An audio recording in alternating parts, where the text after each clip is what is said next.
सभी को नमस्कार। मैं दीपक सिंह विश्वप्रिया। आप सभी को मालूम है कि मैं हर बार एक छोटी सी स्टोरी लेके आता हूँ और वो किसी न किसी के जीवन की सच्चाई पर होती है। एक कहानी आपको बता रहा हूँ। जीवन में कुछ चीज़ें ऐसी होती हैं कि जो चाहे जितना हाथ पैर मार लो, भाग दौड़ कर लो, जो आपकी किस्मत में बता वो आपको मिल के ही रहेगा, जो आपकी किस्मत में नहीं बता वो आपसे चला जाएगा। एक स्टोरी एक सरकारी आदमी के लड़कियां थे, दो या तीन थी। तो उसने सोचा लड़कियों की शादी कर लें और इसके बाद सुख से जीवन बिताएंगे। ये सच्ची घटना पर आधारित है। तो उसने वही किया, लड़कियों की शादी की। उसके पास शहर में भी काफ़ी ज़मीन थी। उसको कुछ बच्चियों को दिया, कुछ बेच डाला और कुछ नौकरी से पैसे से और कुछ जो शहर की ज़मीन बेचा उससे उसने एक बाहर अच्छी जगह पे लोकेशन में काफ़ी ज़्यादा ज़मीन उसने ली। एमपी की घटना है। काफ़ी ज़मीन ली और उसने फिर वहाँ पे घर बनवाया। 2-3 मंजिल बड़ा घर बना। मैं चूँकि एक बार स्वयं जा चुका हूँ वहाँ पे। और इसके बाद जैसे ही घर बन गया उसने सोचा कि अब बढ़िया सुकून से रहेंगे। उसके बाद वो हार्ट अटैक से मर गए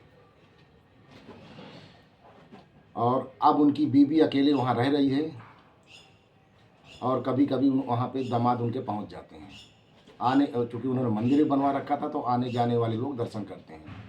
मैं इसलिए बता रहा हूँ कि मैं भी उस रास्ते पे कई बार गुजरता था तो एक बार देखता था कि ये किसी का घर है या क्या है। तो इसको देखने एक बार मैं गया तो वहाँ दर्शन भी किया और फिर उनकी पत्नी ने हमको पानी पिलाया, नाश्ता वास्ता कराया। उन्होंने खुद रोका, पूरी कहानी उन्होंने बताया कि तो मेरा कहने का मतलब ये है कि चाहे जितना भाग दौड़ कर लो, आपके जीवन में जो चीज़ें कुछ हानि होगी वो आएंगी और जो जानी होगी वो जाएंगी। इसलिए पूरे जीवन एक अच्छे प्रयास करते रहो, खुशहाल जीवन जियो और परिवार के साथ रहो, परिवार के साथ खुशहाल जीवन जिए।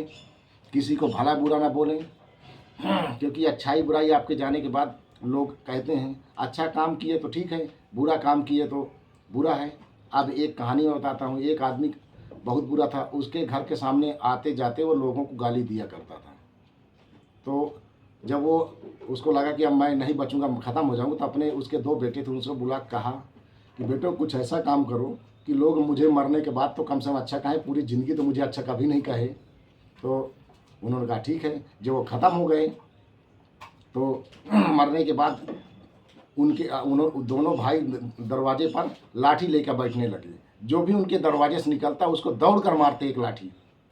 लोग कहने लगे इनसे अच्छा तो इनका बाप था, कम से कम वो लोगों को सिर्फ गाली ही देता था, ये तो मारते भी हैं।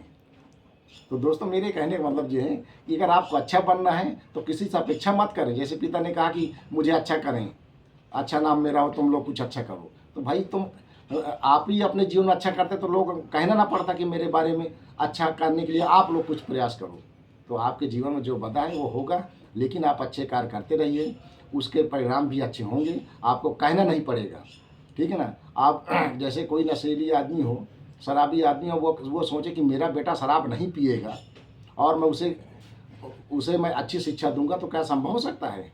जब तुम उसके सामने शराब पियोगे तो एक दिन वो तुमसे चुरा के ही सोचेगा कि जरूर कोई अच्छी चीज़ है, मेरे पापा पीते तो मैं भी पीऊँ। तो वो ढक्कन से निकाल के पिएगा वो, और होगा थोड़ा थोड़ा करके फिर वो भी बड़ा शराबी बन जाएगा।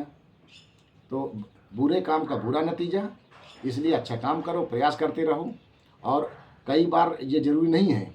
वाल्मीकि जी भी एक डकैत थे, चोरी करते थे, लेकिन उनका भी जीवन बाद में वो सप्त ऋषियों में नाम हुआ। उन्होंने रामायण जैसी महाग्रंथ लिखा और सीता जानकी जैसी उनके आश्रम में आश्रय ली। तो आपके बाद जो पुराना था उसे भुला दीजिए, आप अच्छे काम करिए, आपका आने वाला भविष्य उज्जवल होगा। इन्हीं शब्दों के साथ जय हिंद, जय भारत।